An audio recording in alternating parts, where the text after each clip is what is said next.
name of the Father, and the Son, and the Holy Spirit. Amen. To begin today, brothers and sisters, by reading us a little from the Synaxarium today, as we celebrate the Nativity of our Sovereign Lady, the Most Holy Mother of God, and ever Virgin Mary. Man was made by God and placed in paradise, that his sole care might be to bring forth good fruit and to contemplate God his Creator through his works. But Adam was driven out of the garden of delight through the envy of the devil. Later who deceived Eve, the first woman, and caused Adam to sin.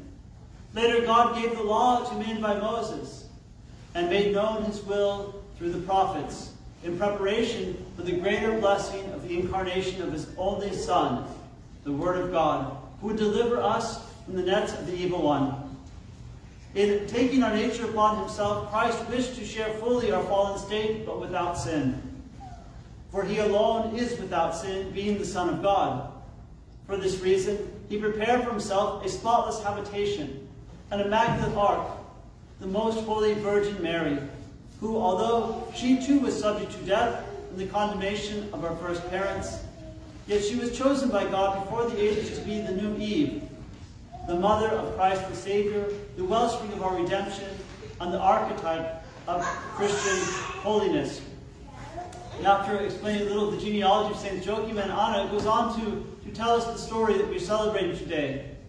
God in his wisdom showed the barrenness of human nature before the coming of Christ, by leaving Joachim and Anna childless until they were very old. And Saint Joachim, who was both rich and devout, prayed without ceasing, and offered gifts to God that he would deliver his wife and himself from their reproach among men. One feast day he had gone to the temple to present his offering, when one of the congregation of the tribe of Reuben turned to him and said, "You are not allowed to offer with us because you have no child." These words cut Joachim to the heart, and instead of returning home, he went up into a mountain alone to pray and weep a while. At the same hour, Anna too was shedding abundant tears and fervently imploring heaven. Our God, who is rich in mercy and full of compassion, heard their entreaties and sent the messenger of his benevolence, the herald of our salvation, the archangel Gabriel, to Anna. He announced that she would conceive in her old age and bear a child, who would be the praise of the whole earth. Full of joy and amazement, she exclaimed, "As the Lord my God lives, whether the child I bear be a son or a daughter, I will consecrate it to the Lord my God, to serve him all the days of its life." Joachim too was visited by an angel, and told to lead his flocks homeward, and to rejoice with his wife and all their house, because God had determined to put an end to their reproach. When 9 months had passed, Anna gave birth, and asked the midwife, "Whom have I brought into the world?" "A daughter," she replied. "My soul has been magnified this day," exclaimed Anna, and gently laid the child down. When the days of her purification according to the law were accomplished, she arose, washed, and gave suck to the child, and called her Mary, the name obscurely awaited by the patriarchs, the prophets, and the righteous, and by which God will reveal the mystery hidden from all eternity. If we reflect on this, we always have to marvel at the virtue of Saints Joachim and Anna, of serving the Lord without, faithfully, year after year, their entire life, without any visible reward. Especially during the time of the Old Covenant, there was more of an expectation of an earthly blessing. If you follow the Lord and keep his commandments, you'll be blessed in this life. The understanding of the hope of eternal life was there in shadow, but not as fully understood until the coming of our Lord Jesus Christ. The promise of the Messiah was there, but that sense of righteousness under the law was that if one lived and followed the Lord faithfully, then one would be blessed in this lifetime. Of course, the great blessing being one of having children, of abundant children and family. I think as an aside, we forget what a blessing that is in this day and age we live in, and how beautiful that is. But St. Joachim and Anna faithfully followed the Lord. They did what was right, even when they were reproached by others. Even when it seemed year after year their prayers went unanswered, went unheard, they remained faithful. Why? Because they loved God. Because they knew God was good regardless. They weren't doing it for a reward. And when we talk about the love of God that we can have, then sometimes the saints talk about these different levels. The beginning of the love of God starts with the beginning of wisdom. It says in the Proverbs, is the fear of the Lord. We kind of think of a child. Sometimes we know we have to obey because we don't want to go to timeout. We don't want to get in trouble, right? That's kind of, it's a basic point. It's where it begins. The fear of the Lord is the beginning of wisdom. But then comes the deeper wisdom that we long for. We long for reward of heavenly things, of the blessings of God. We understand that God is goodness. And so there's that higher level of loving God, but it's on the level of more of a hired servant, one who seeks a reward. I'm going to follow the Lord, but then I want something out of it, whether in this life or whether eternal life.